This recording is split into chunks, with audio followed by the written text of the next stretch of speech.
Hi, I'm making this video because I didn't feel like existing resources actually made it exhaustively clear how NASCAR playoffs work.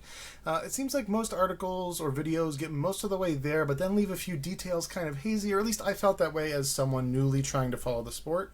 2025 is the first year that I've followed every NASCAR race on the schedule, and it's only now that the regular season is almost ending that I actually made sure that I'm completely grasping how the playoffs work, which you would think would be important for appreciating the sport. And so I do think I understand it now, and I'm hoping that me going through my understanding of it is helpful for other people who are in a similar situation. And I'm especially hoping that I didn't get anything important wrong, so let's get into it. So the major thing for me was this. I didn't totally understand the differences between championship points and playoff points and when they do and do not matter. The short version is that for most of the season, playoff points don't mean anything. Drivers want to earn them, but they count for absolutely nothing for most of the NASCAR year. In the meantime, drivers are competing at every race for both championship points and playoff points, which are earned slightly differently. I think it's actually least confusing if we don't call both things points. I'm going to call championship points, especially because they don't really determine the Cup champion. And I'm going to call playoff points playoff bonus bananas, because this whole system is a little bananas. For just a second, let's jump forward to how the NASCAR year ends. The Cup Championship is ultimately decided by whichever of the final four playoff drivers finishes best in the final race. I'm just getting this out of the way because it's actually sort of the major exception to how things work.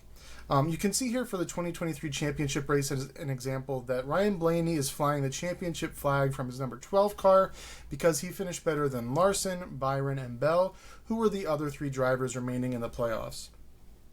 It doesn't matter that the number one car of Ross Chastain won the race. Well, I mean, it matters to Chastain and his team a little bit anyway, but it doesn't matter to the championship at that point. Every other race awards both points and playoff bonus bananas. Let me make this clear again. Playoff bonus bananas don't mean anything if you don't make the playoffs, so just put a pin in those for a second. We're not there yet. At every other race except for the final one, points are awarded for race finishes and stage finishes, with most NASCAR races having two early points-paying stages and a final stage which ends with the end of the race. When non-final stages end, the top 10 positions earn between 1 and 10 points as illustrated here. After the final stage, you earn 40 points for winning a race, or 35 points down to 1 point, descending for your non-winning position at the end of the race. Descend 1 point per position with nobody earning less than 1 point. Not too complicated. To put it another way, you get 1 to 36 points for your overall race finish with a 4-point bonus for winning the race. After 26 races, the regular season of NASCAR is over. Now, at this point, playoff eligibility goes like this. First, the regular season points leader is eligible. In 2024, this was Tyler Reddick. He's in. Next, up to 15 unique drivers who have won a race are eligible. If there are more than 15 unique winners, the 15 with the most points make the playoffs. In 2024, this wasn't a problem, but there was a special situation where Austin Dillon had his playoff spot revoked by NASCAR due to the unsporting way in which he won his race.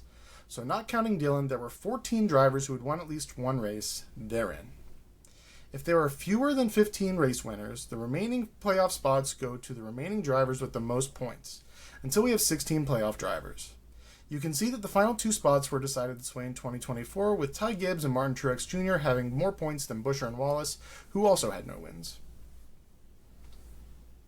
Now, playoff bonus bananas are about to matter, and we have to hand out a few more before we get from race 26 to race 27. After 26 races, the driver with the most points, the regular season champion, gets 15 playoff bonus bananas. As I mentioned, in 2024, this was Tyler Reddick, so he gets the 15 bananas that he deserves. Second place in points gets 10 bananas. This was Kyle Larson. Third gets 8, descending down 1 banana per position until 10th place gets 1 playoff bonus banana, and 11th gets no more bananas at this time. Sorry, 11th. And now we're ready to start the playoffs. All playoff drivers' points are set to 2,000, well above what any non-playoff driver will have earned. The amount of bananas earned for being top 10 in points at the end of the regular season is added to their point total. They also get a number of points equal to the number of bananas they earned through winning stages or races during the regular season. You earn 1 playoff bonus banana for winning a non-final stage and 5 bananas for winning a race. You can see here that due to their superior banana farming, Larson and Bell actually begin the playoffs with more of an advantage than the regular season champion Tyler Reddick. It is now that playoff bonus bananas finally matter. If you start the playoffs with more bananas, it makes you harder to eliminate once eliminations begin. Because of playoff bonus bananas, Kyle Larson started the 2024 playoffs with a cushion that is basically equal to the difference between winning a race and totaling your car on the first lap. You'd much rather start the playoffs in Larson's position than where Gibbs and Truex are. So these bananas are important to drivers throughout the regular season, and they do what they can to earn as many as possible, but if you don't make the playoffs, they don't really count. Then, the 3 races of the round of 16 happen. If you've never watched a playoff race, you might expect that they have a field of 16, but they don't. The entire field of around 40 NASCAR drivers, including those who've been eliminated, still go out and compete for individual races, prize money, and sponsor exposure, and so on. For playoff drivers, points and bananas are still earned as they've been all year, but bananas are converted to points immediately now that we're in the playoffs. After these races, the 4 playoff drivers with the fewest points and no round of 16 wins are eliminated from the playoffs. This is to say that winning a playoff race guarantees that you advance to the next round, kind of like how a regular season win typically earns you a playoff spot. Now, the 12 remaining playoff drivers' points are set to 3,000, and they are given points equal to the amount of bananas they've earned all year. 3 more races constitute the round of 12, drivers keep earning points and bananas, and 4 more drivers are eliminated using the same rules as the previous round. The 8 remaining drivers have their points set to 4,000, then they are given points equal to the amount of bananas they have earned all year. Nothing fundamentally new here. Then the 3 round of 8 races happen, and we repeat the process of eliminating 4 drivers. And then you have the championship race, where points don't matter and it's just whoever of the remaining 4 finishes best becoming NASCAR Cup Series champion. You can see here in 2024 that it just so happened that the best finish of the final 4 drivers was the race winner Joey Logano, and all 4 drivers were actually in the top 6. Compare this to the previous year, where finalist Christopher Bell finished last and Ryan Blaney won the championship without winning the race. So, in closing, we can clearly see that NASCAR should start referring to these playoff thingies as bananas rather than something that could be confused with another part of their scoring system. If you have a better idea than bananas or think I got something wrong, let me know in the comments. Also, if this was helpful to you, likes and subscribes are most appreciated. I'll talk to you later.